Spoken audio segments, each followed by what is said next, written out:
Il est directeur d'équipe, donc qui est une équipe qui est intégralement centrée donc sur la problématique et sur surtout comment trouver les mécanismes physiopathologiques de la sclérose en plaques et comment élaborer des futures stratégies. Et c'est justement sur ce dernier point, comment élaborer de futures stratégies en règle générale dans le champ de spécialité de la santé, qui va nous présenter. Donc, merci. Alors oui, je travaille beaucoup sur la sclérose en plaques, mais j'en parlerai peut-être pas énormément aujourd'hui, ça va dépendre du temps dont je dispose. Il faudra me faire des signes parce que je ne sais pas exactement combien de temps ça dure. Alors donc voilà, comme on m'a demandé de faire un speech grand public, je me suis souvenu de cette question en fait, qu'on nous fait assez souvent quand on fait des présentations grand public ou dans les contacts qu'on peut avoir aussi par mail ou autre. La surprise que ça peut, que les gens peuvent parfois avoir de voir combien de temps ça dure, le temps.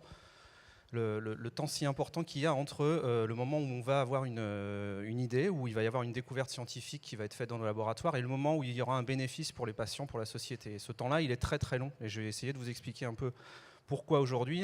C'est un thème aussi qui mériterait certainement 3 autres jours de colloque, mais je vais vous donner quelques petits points, quelques petites idées pour expliquer un peu ça. Donc j'ai appelé ça des souris et des hommes comme sous-titre, parce que effectivement c'est une histoire de souris et d'hommes. Et là, j'ai repris une illustration qu'il y avait dans un quotidien espagnol. En fait, cette souris-là, qui est habillée on imagine que c'est peut-être un chercheur ou un homme politique, je ne sais pas, qui dit si les hommes étaient des souris, toutes les maladies auraient déjà un traitement. Et donc, elle répond on y travaille. Donc, ça va être un petit peu le sens de cette conférence. Alors voilà, ça c'est ce qu'on voit c'est ce qu'on aperçoit, en tout cas c'est ce que le public voit de la recherche biomédicale. Donc soit par la presse écrite comme ici, ou aussi de plus en plus souvent plutôt par les médias électroniques. Donc voilà, ce sont des traitements qui sont toujours prometteurs, toujours plein d'espoir. Parfois c'est même des traitements miracles. Hein. Voilà, c'est des traitements révolutionnaires. Enfin voilà, en fait, faut quand même voir qu'il faut vendre du papier. Donc, c'est un petit peu autour de ça que ça se passe. Ça, c'est une question importante. C'est-à-dire, il y a un décalage souvent très important entre la communication qu'il y a des découvertes scientifiques faites dans les laboratoires et l'image qui en est donnée par les médias. Donc, il n'est pas question de les blâmer, hein, mais parfois, il y a vraiment un décalage qui est important, et pour nous, parfois, quand on a à répondre aux journalistes, c'est compliqué souvent de leur faire comprendre que notre découverte, elle sera un médicament peut-être, mais probablement pas. Et en tout cas, si c'est un médicament, ce sera certainement dans très longtemps. Parce que si on disait ça, en fait, il n'y aurait pas d'article à faire, parce que c'est un non-événement. Donc ça, c'est la vision pessimiste du truc. Mais la vision optimiste, c'est qu'on n'est pas tout seul dans le monde à travailler sur la sclérose en plaques, par exemple, dans mon cas. Hein. C'est quelque chose il y a des dizaines et des centaines de laboratoires dans le monde. Donc c'est plutôt un élan collectif qui avance vers le progrès pour la société et pour les patients qu'un événement minime, vraiment une goutte dans l'océan. Donc c'est ça qu'il faut avoir en tête. Hein. Il faut plus communiquer sur dire que tout avance en fait dans le même sens. Et pour ce qui est de la sclérose en plaques, par exemple, dans les dernières années, il y a eu énormément d'avancées dans cette maladie parce qu'il y a un effort collectif qui avance. Et ce n'est pas des traitements miracles, des traitements révolutionnaires. Il faut toujours prendre ça avec beaucoup de mesures. Donc c'est de notre responsabilité de scientifique de communiquer d'une façon raisonnable et aussi de la responsabilité des médias dans leur ensemble de communiquer aussi et de refléter fidèlement ce que nous on a à leur dire. Alors voilà, ici c'était pour dire que c'était un escalier avec beaucoup de marches entre l'idée et l'application chez les patients. Et en plus, ce n'est pas une marche où on avance d'un escalier, on avance de marche en marche. Hein. On monte une marche, on en descend deux, et ainsi de suite. Et des fois, on n'arrive pas en haut. Et d'ailleurs, bien souvent, on n'arrive pas en haut. Donc pourquoi c'est si long, etc. Donc je vais continuer à élaborer là-dessus. Voilà, si on prend ici, c'est les sources que j'ai prises qui sont des sources officielles. Hein. Donc si on prend ce que les doctorants qui sont présents ici dans la salle connaissent bien, le service PubMed, où sont référencées toutes les références scientifiques. Donc si on fait une recherche très rapide, hein, un peu pas de grande qualité, mais on va regarder un peu ce qui s'est fait chez la souris ou chez le rat dans le domaine des AVC, par exemple. On voit qu'il y a plus de 30 000 études qui ont été publiées sur le sujet, certainement beaucoup plus. Hein. Mais il y en a au moins 30 000. Si on regarde sur ce site qui donne les essais cliniques, il y a 1400 essais cliniques qui ont été mis en place sur les AVC, et en réalité, il y a un médicament et un dispositif mécanique qui servent dans le traitement actuellement aujourd'hui. Vous voyez un petit peu le rendement, hein. 30 000 études, un ou deux traitements. La sclérose en plaques, c'est pas beaucoup mieux, hein. C'est plus de 10 000 études, 400 essais cliniques et 5 à 6, 7 médicaments. Donc voilà, il y a plein de raisons pour ça. Hein. Pourquoi il y a autant de déchets? Bon, déjà, alors, il y a des gens qui réfléchissent là-dessus en permanence, parce qu'on se dit, mais ça veut dire quoi? Ça veut dire qu'on s'est trompé 29 999 fois. Alors c'est pas ça, hein. Mais ça veut dire que ce qui est vrai dans un contexte expérimental n'est pas forcément quelque chose qui va donner une application directe dans la vraie vie. Alors il y a plein de raisons pour cela. Il y en a une, c'est que les modèles animaux qu'on utilise, on appelle ça des modèles animaux. Ça veut dire qu'on va prendre, moi je travaille sur la sclérose en plaques, c'est ce que je dis, c'est ce que je vous dis, hein, quand on me demande sur quoi je travaille, mais en fait je ne travaille pas sur la sclérose en plaques, il faut que je me le rappelle. Régulièrement, je travaille sur des modèles animaux de sclérose en plaques, c'est-à-dire que l'animal va avoir quelque chose qui ressemble globalement à la sclérose en plaques. C'est relativement fiable parce que tous les traitements qui sont disponibles pour les patients ont tous été testés chez la souris, dans ces modèles-là. Donc ça veut dire que ça marche quand même. C'est ce qu'il y a de plus fiable en tout cas. Mais il ne faut pas oublier que ce n'est pas la sclérose en plaques. Et il y a plein de grosses différences. Alors je fais un tout petit aparté sur la recherche chez l'animal. Donc vous pouvez entendre régulièrement, certainement dans les médias, il y avait une campagne dans les bus il y a quelques années contre l'expérimentation animale. Donc il y a deux aspects bien distincts à ça. Le fait qu'effectivement il y a un contexte éthique qui progresse énormément, qui a énormément progressé dans les dernières années sur la notion du bien-être animal. Hein. Donc il y a certainement beaucoup de doctorants ici qui sont sensibilisés à ça. Enfin, tous ceux qui travaillent sur les animaux, en tout cas, savent bien ça. Hein, vous passez des DU d'expérimentation animale, vous avez des tas d'informations là-dessus. Et c'est très, très important de respecter le bien-être animal pour différentes raisons, pour des raisons éthiques, mais aussi parce que nos résultats sont beaucoup plus fiables si les animaux sont utilisés dans un contexte où on les respecte. Donc il y a cet aspect là sur lequel il faut communiquer, c'est très important. Et puis il y a l'aspect aussi de communiquer sur l'importance de cette recherche chez l'animal. Donc je ne suis pas ici pour militer pour ça, mais en tout cas ne pas oublier que sans recherche sur l'animal, hein, sans ce petit animal, sans cette souris, il n'y aurait pas certainement beaucoup de traitements qui seraient arrivés chez l'homme. Donc là il y a une liste par exemple, je ne vais pas la détailler, mais des prix Nobel qui ont été élaborés à travers des études chez l'animal. Et pratiquement, on va dire, pratiquement tous les médicaments qui sont utilisés aujourd'hui ont été testés à un moment donné chez l'animal. Mais bon, ces animaux, ce n'est pas des hommes, et puis en plus, ils ont des différences importantes. Hein. Souvent, on va utiliser des animaux qui sont jeunes, alors que dans le cas des maladies neurodégénératives, si on prend les AVC par exemple, c'est une maladie qui touche plutôt des personnes âgées. Ces animaux, au moment où on leur fait des expérimentations, ils sont plutôt en bonne santé, alors que la maladie, elle arrive sur un terrain où il y a des comorbidités, où il y a d'autres pathologies en général. Donc ces animaux n'ont pas de facteurs de risque, alors que ce sont les facteurs de risque qui sont en partie responsables de la maladie, par exemple, encore une fois, dans le cas des AVC. Ce sont des animaux qui sont génétiquement homogènes, alors que chez l'homme, on est devant une population très, très diverse génétiquement. Et puis, pour des raisons diverses et variées, on utilise généralement plutôt des mâles dans les expérimentations animales, alors que les maladies touchent les hommes et les femmes, et parfois pour certaines maladies, même avec des ratios différents entre les hommes et les femmes. Donc tout ça, ça crée des différences, hein, ce n'est pas les seules différences entre une souris et un humain, mais ça s'ajoute aussi au fait qu'il faut faire attention au moment où on va interpréter ce qui se passe chez la souris. Il y a d'autres choses, alors il y a ce qu'on appelle l'effet tiroir, ça on en parle un petit peu, je ne sais pas si vous en avez déjà entendu parler, alors pour les doctorants certainement, pour les autres personnes qui sont moins familiers avec ces choses-là, peut-être pas. Mais en tout cas, je vais rappeler globalement, si on fait une représentation théorique, quand on va faire une expérimentation de ce qui théoriquement va ressortir comme résultat, on va dire que d'un point de vue théorique, statistiquement, on devrait avoir autant de résultats négatifs que de résultats positifs. Ça, c'est théoriquement. Hein, c'est comme si on tirait à pile ou face, on va avoir autant de fois pile que face. Si effectivement le traitement qu'on teste, par exemple, est vraiment efficace, on va tendre d'un côté. Hein, ça c'est normal, on va avoir plus de résultats positifs que de résultats négatifs. Le problème, c'est que quand il y a des résultats négatifs, donc généralement les résultats négatifs peuvent ou pas être publiés, par contre les résultats nuls, on va dire, on va utiliser ce traitement, on va faire une expérience et on ne va pas pouvoir conclure. C'est-à-dire que la molécule, le médicament ou le candidat médicament n'a pas d'effet. Eh bien, on va mettre les résultats dans un tiroir, donc c'est de là que vient l'expression effet tiroir. et ces résultats-là ne sont jamais communiqués, seront jamais publiés. Pour différentes raisons, hein. Déjà parce que c'est pas très facile, c'est pas très intéressant, on va dire, c'est pas très sexy d'aller reporter que la molécule A ou Y n'a pas d'effet. Mais par contre, c'est capital pour ensuite faire une translation de ces études-là à l'homme. Parce que, en fait, c'est le fait qu'on ne montre pas ces résultats négatifs ou ces résultats nuls font qu'on va artificiellement pousser cette représentation vers la droite, et on va pouvoir penser que quelque chose est efficace, alors que finalement, il ne l'est pas forcément. Donc, de plus en plus, il y a maintenant, on pousse à la publication des résultats négatifs et des résultats nuls, pour justement passer d'un contexte comme celui-là où on avait une hypothèse, on a fait des expériences, si les résultats sont positifs, on va soumettre un papier et ce sera publié, si les résultats sont nuls ou négatifs, on va mettre ça à la poubelle ou dans le tiroir et on ne les ressortira jamais. On voudrait passer de ce contexte-là à un contexte où on fait une hypothèse, on fait des expériences, on obtient des résultats et quels que soient ces résultats, on va les publier. Et il y a même des journaux qui sortent de plus en plus actuellement, des journaux spécialisés dans les résultats négatifs. Il y en a plein. Hein.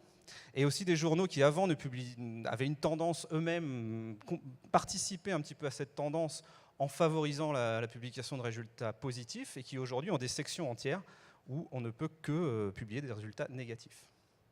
Intéressant. Donc voilà un exemple, par exemple, le traitement aujourd'hui, le seul traitement pharmacologique de l'ischémie cérébrale, des AVC, hein, c'est la thrombolyse.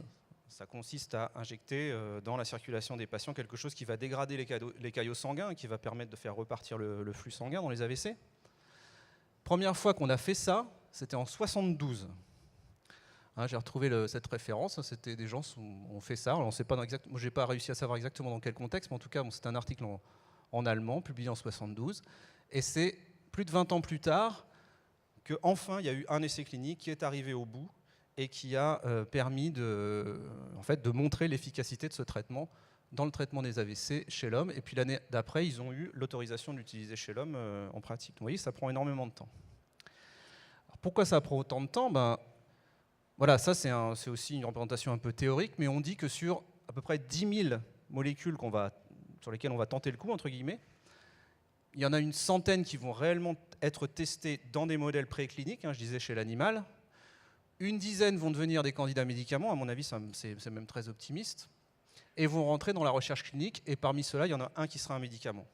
Bon, c'est des chiffres qui sont probablement très optimistes, hein, mais déjà, rien que ça, on peut dire qu'avec cette représentation-là, sur 10 000 tentatives, il y en a une qui va marcher.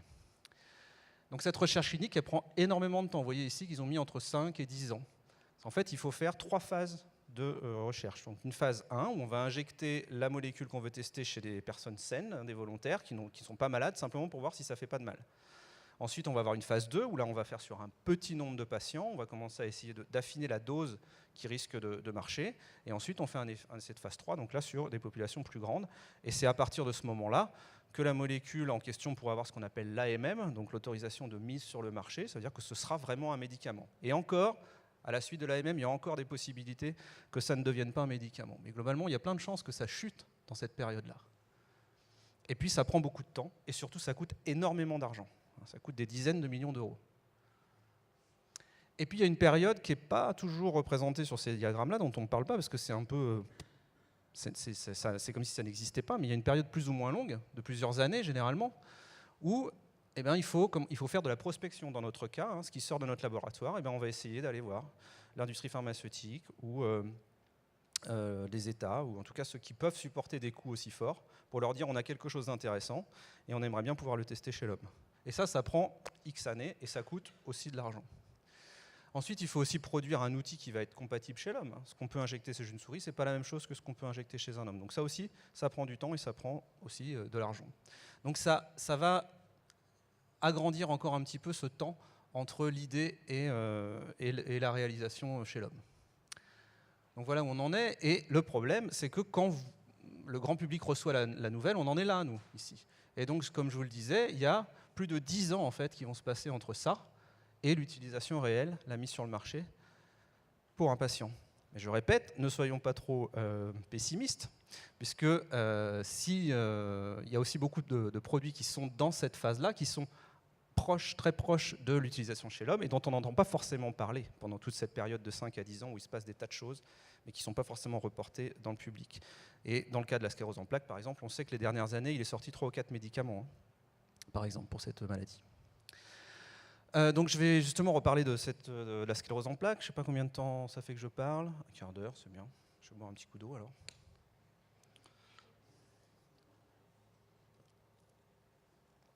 Donc sur l'image de gauche, vous avez Sainte Ludvine. Donc Sainte Ludvine, elle a vécu au XIVe siècle dans un pays nordique. Je ne me souviens plus si c'est la Norvège ou un autre pays nordique. Et là, on la voit, en fait, elle a fait une chute. Elle faisait du patin à glace et elle est tombée. Donc elle s'est fait très mal, je crois qu'elle n'a pas remarché d'ailleurs. Et en fait, cette Sainte Ludvine, elle écrivait beaucoup, elle avait un journal intime où elle écrivait un peu toute sa vie, donc elle raconte cette histoire-là dans ce journal. Et puis elle raconte aussi des choses assez atroces. En fait, elle parle beaucoup de manifestations un petit peu bizarres qui lui arrivaient. Un jour, elle perdait la vue pendant quelques jours, puis ça revenait, et des fois, elle perdait l'équilibre, ou alors elle avait des sensations bizarres. Enfin, il lui arrivait des tas de choses pas terrible, et c'est d'ailleurs probablement à cause d'une perte d'équilibre due à ça qu'elle est tombée ce jour-là. Et en fait, elle a une histoire vraiment dramatique parce que, comme elle racontait un petit peu tous ces symptômes un peu bizarres, on a pensé qu'elle était possédée par le démon, et en fait, elle a été brûlée. Ça rigolait pas vraiment à cette époque-là, donc voilà. Et alors, donc, elle est devenue à la fois la sainte patronne des patineurs à glace. Et c'est aussi le premier cas recensé de sclérose en plaques, probablement. En tout cas, vu ce qu'elle explique dans son journal, ça ressemble bien à ça. Donc je vous disais, c'était des manifestations très bizarres qui peuvent être visuelles, sensitives au niveau du toucher, ça peut être des problèmes d'équilibre, ça peut être des difficultés à marcher. Et c'est ça la sclérose en plaques. Et le cadre, vraiment, le vrai cadre clinique de la sclérose en plaques a été défini par Jean-Martin Charcot, comme beaucoup de maladies neurologiques, donc un neurologue français du 19e siècle. Alors donc cette maladie, c'est une maladie neurologique qui touche le cerveau et la moelle épinière. Je vous disais aussi le nerf optique, bien souvent. La prévalence est de 1 pour 1000, c'est plus que ça en fait. Puisqu'en France, on estime qu'il y a environ 100 000 personnes qui sont atteintes de la sclérose en plaques. Ce sont des jeunes adultes, entre 25 et 35 ans, souvent la déclaration. Et ça touche beaucoup plus les femmes que les hommes. Ce qui fait que, si on prend tout ça, si vous voyez une jeune femme sur un fauteuil roulant, en fait, qui marche grâce à un fauteuil roulant, il y a des chances assez importantes que ce soit à cause de la sclérose en plaques. Donc, comme je vous le disais, les symptômes sont variés. Je crois que j'ai une diapositive par la suite pour vous reparler de ça, mais j'en ai déjà parlé. Et les traitements actuellement peuvent limiter la progression. Ils améliorent vraiment bien la qualité de vie des patients dans les formes qu'on peut traiter. Mais par contre, il n'y a pas de guérison de la sclérose en plaques. On n'a pas actuellement de médicament qui permet de guérir et de dire à quelqu'un, voilà, vous prenez ça et c'est fini. Donc je vous l'ai dit, ici c'est en anglais, donc les symptômes. Le symptôme vraiment archétypique, c'est la difficulté à la marche. Ce sont les symptômes moteurs. Mais donc il y a aussi des symptômes sensitifs, pas mal, parfois un peu étranges, comme par exemple des patients qui relatent qu'ils ont la sensation d'avoir de l'eau qui coule sur la jambe en permanence. Donc des sensations comme ça où en fait le système sensitif va se tromper, va donner une information au cerveau qui n'est pas réelle. Les problèmes de vue donc, sont assez importants. Un problème dont on ne parle pas énormément quand on parle de sclérose en plaques, qui est la fatigue. Alors on ne parle pas de la fatigue du vendredi matin quand vous êtes sorti le jeudi soir.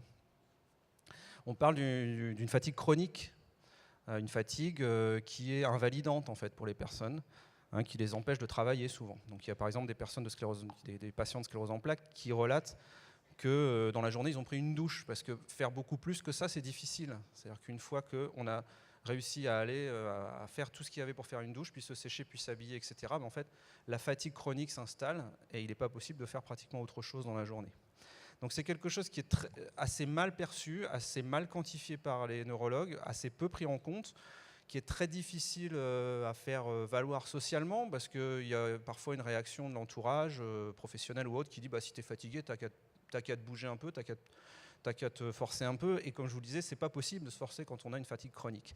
Et les traitements actuels qui sont donnés aux patients peuvent limiter pas mal des symptômes, mais par contre, chez 80%, je crois, ou un peu plus des patients qui sont traités, il y a une fatigue chronique résiduelle qui va s'installer et qui n'est pas traitée en fait par les traitements actuels.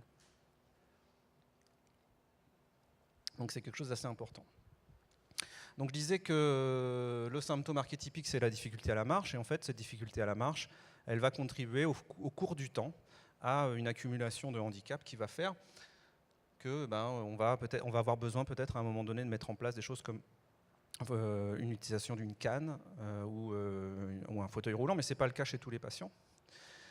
Mais voilà, donc c'est cette accumulation des symptômes aussi qui est très invalidante en fait pour les patients. Donc je vous disais qu'il y avait des formes différentes. Il y en a deux en tout cas, deux grandes formes qui sont importantes à retenir. C'est la forme récurrente rémitante, où en fait il va y avoir des poussées et des récupérations. Donc les gens vont avoir des difficultés à marcher ou vont avoir des problèmes de vue, par exemple ils vont voir double.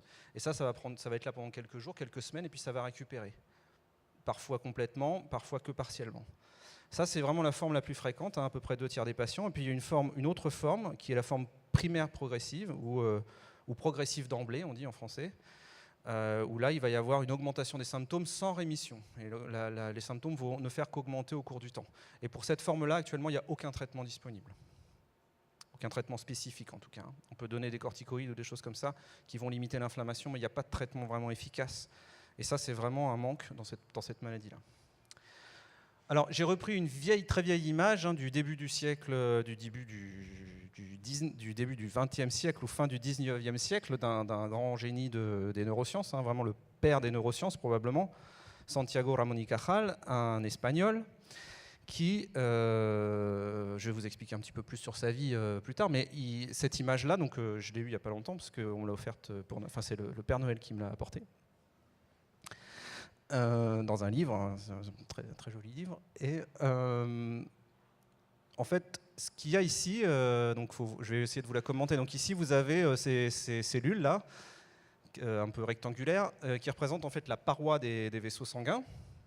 C'est ce qu'on appelle l'endothélium, quand on veut avoir l'air intelligent et utiliser des termes incompréhensibles pour le grand public. Donc c'est la paroi des vaisseaux, d'accord ? Ce sont les cellules qui forment la paroi des vaisseaux. Et ici, vous voyez une zone un petit peu grisée, ici. Bon, c'est pour représenter que cette zone-là, c'est bien fermé, c'est bien hermétique entre les cellules. Et ces petites formes rondes, là, ce sont des cellules, ce sont les globules blancs. Alors le terme scientifique, ce serait leucocyte, peut-être lymphocyte, mais bon, ce sont les globules blancs. Vous savez que les globules blancs, vous ne savez pas, les globules blancs, c'est ce qui permet de nous protéger. Ce sont les cellules qui attaquent les pathogènes, les bactéries, les microbes, enfin tout ce qui nous attaque. Ce sont les lymphocytes qui viennent les attaquer. Et c'est ceux qui sont responsables donc, du système immunitaire. Donc normalement, ces cellules blanches, là, ces globules blancs, ici, ce serait le côté du sang, on va dire, et puis ici, ce serait l'intérieur du cerveau. Faut pas ignorer que le cerveau, il y a beaucoup d'artères, de systèmes d'artères, de systèmes de vascularisation qui viennent amener du sang là-dedans. Donc on est dans ce contexte-là. Ici c'est le sang, ici c'est le tissu cérébral. Et donc les globules blancs normalement restent bien tranquilles du côté du sang. Et là, ce que montre Ramón y Cajal, je ne sais même pas s'il savait exactement ce qu'il décrivait, parce qu'en fait, ce que faisait Ramón y Cajal, c'était couper des cerveaux en rondelles, en tranches, et regarder avec un microscope, et il dessinait ce qu'il voyait, tout le temps. Donc, voilà. Donc je ne sais pas s'il sait exactement ce qu'il décrivait, mais ce qu'il a montré ici, c'est que ces cellules blanches, là, ces leucocytes, ils peuvent commencer à rentrer et à passer dans le système nerveux. Donc ça, c'est exactement ce qui se passe dans la sclérose en plaques. D'ailleurs, si on prend une image plus moderne, c'est exactement la même chose. Ça vient d'une revue des années 2000. Bon, c'est un petit peu la même chose, un tout petit peu plus compliqué. Ah, il me reste 5 minutes, ok. Donc voilà, les globules blancs, et ça passe à l'intérieur, et ensuite ça va aller attaquer le tissu, ça va aller attaquer les neurones, c'est ça qui se passe dans la sclérose en plaques. Et ce qu'on fait dans notre laboratoire, nous, dans mon équipe, ce n'est pas la seule stratégie, mais celle que nous, on a choisi d'étudier, c'est de dire que si ces cellules blanches ici, qui sont autoréactives, parce que c'est une maladie auto-immune, si ces cellules, on les empêche de rentrer à l'intérieur du tissu, en renforçant la barrière hémato-encéphalique, on a des chances de soigner la maladie, ou en tout cas d'arrêter la progression de la maladie complètement. Donc c'est ça qu'on étudie dans mon labo. Donc je vous avais dit que je voulais vous parler un peu de Cajal, donc je vais y aller rapidement parce que j'aime bien en fait parler de Cajal. C'est intéressant. Donc à cette époque-là, fin du siècle du 19e siècle, donc, on ne savait pas de quoi était constitué le cerveau, on ne savait pas du tout comment ça marchait. Et en fait, il y avait deux grandes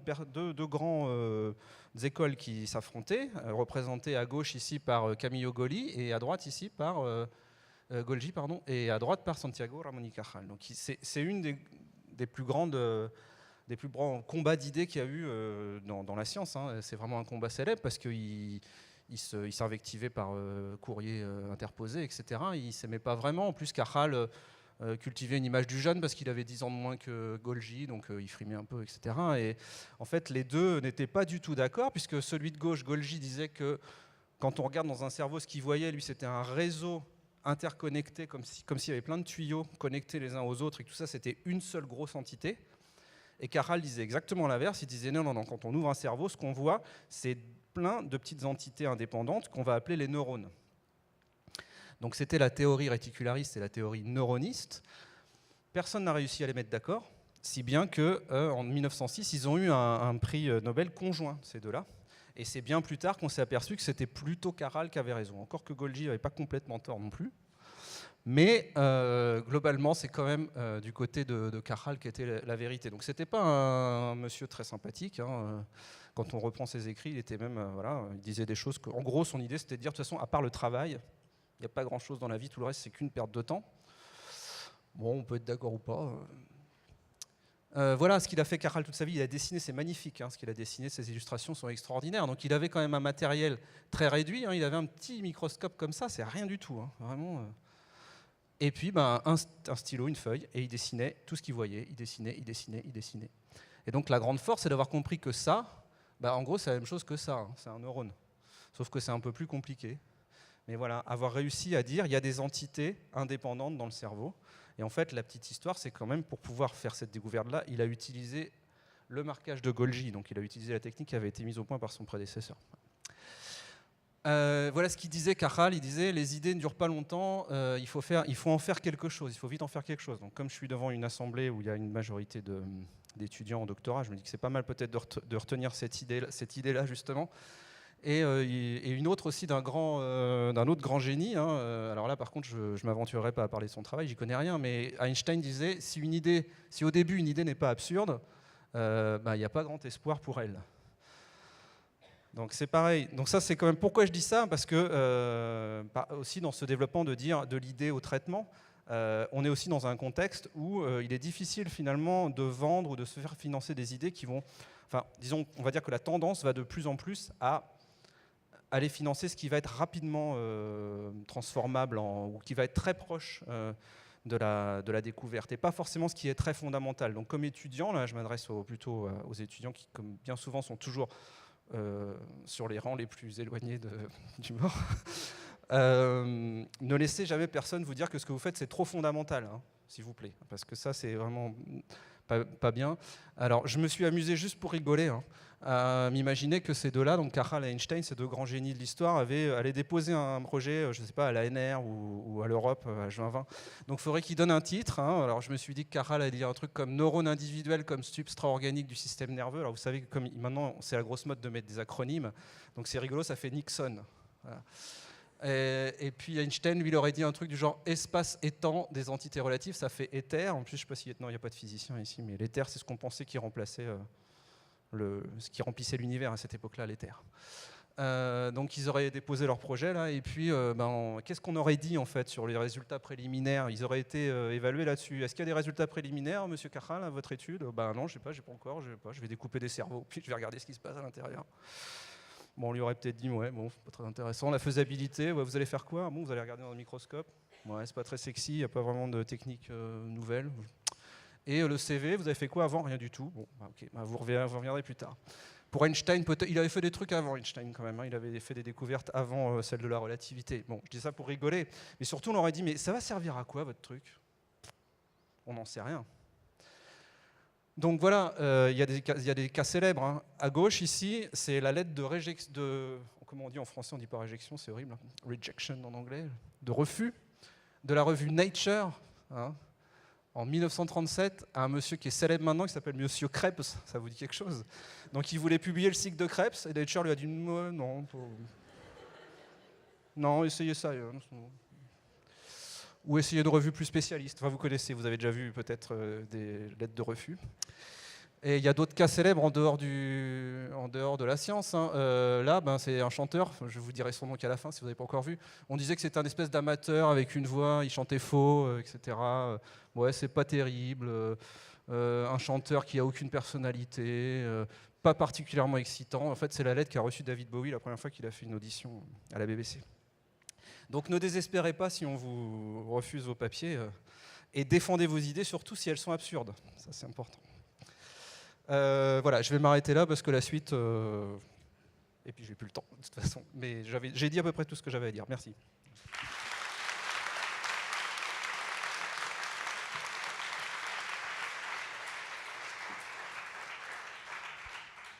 Merci beaucoup. Alors, est-ce que vous avez des questions? Il y a toujours des questions sur ce genre de choses.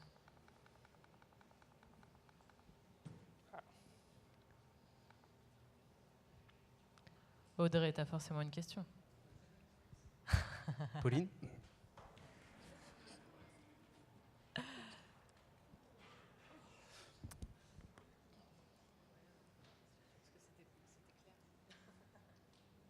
C'est ça le problème des présentations trop claires aussi. Ouais.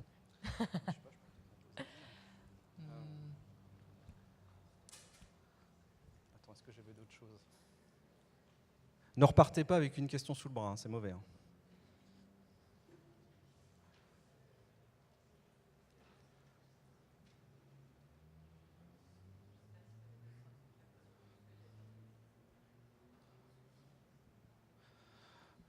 Bah, je peux vous expliquer en 5 minutes ce qu'on fait au laboratoire, s'il n'y a pas de questions. Mais je ne veux pas abuser de votre temps non plus. En fait, voilà, c'était juste pour illustrer que des fois, une idée, qu'est-ce qui amène d'une idée à la réalisation. Donc, ça, c'est des études que j'ai fait moi quand j'étais thésard, hein, en 98, donc il y a une vingtaine d'années. Et on avait découvert, ouais, ça ne me rajeunit pas, un système de clés et de serrures. Alors pour les scientifiques ici, c'était un système avec un ligand et un récepteur, mais peu importe. C'est vraiment très comparable à un système de clés et de serrures qui était exprimé sur les neurones, sur les cellules neuronales, en 98. À cette époque-là, je ne savais même pas ce que c'était que la sclérose en plaques, et on n'avait vraiment strictement aucune idée du fait que ça pourrait avoir une application 20 ans plus tard, potentiellement pour la sclérose en plaques. Vraiment aucune idée. Donc c'est pour vous dire que c'était des choses qui étaient très fondamentales, et que voilà, on a été financé pour ça, on a fait de la recherche fondamentale, et ça valait le coup finalement, même si on ne voyait pas vraiment l'application à l'époque.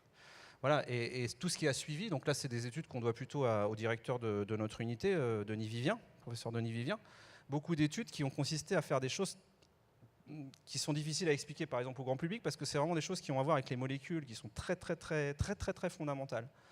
Mais encore une fois, si on n'avait pas fait ces études-là, on n'aurait pas avancé sur le chemin, hein, le petit escalier que je vous avais dessiné avant.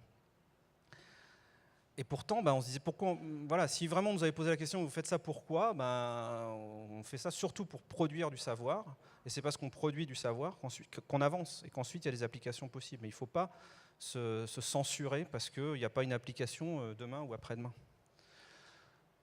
Voilà, et puis en continuant comme ça, Denis Vivien, et en collaboration avec une industrie pharmaceutique, a trouvé le moyen en fait, d'empêcher cette clé de rentrer dans la serrure, hein, globalement.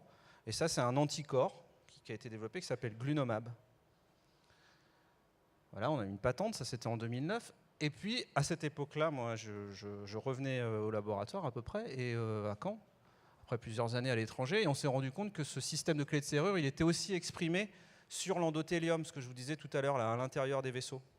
Donc ça, c'est des images fluorescentes, je ne vais pas les commenter, mais c'est ce qui nous a permis de prouver que ce système de clés, il existait bien sur l'endothélium.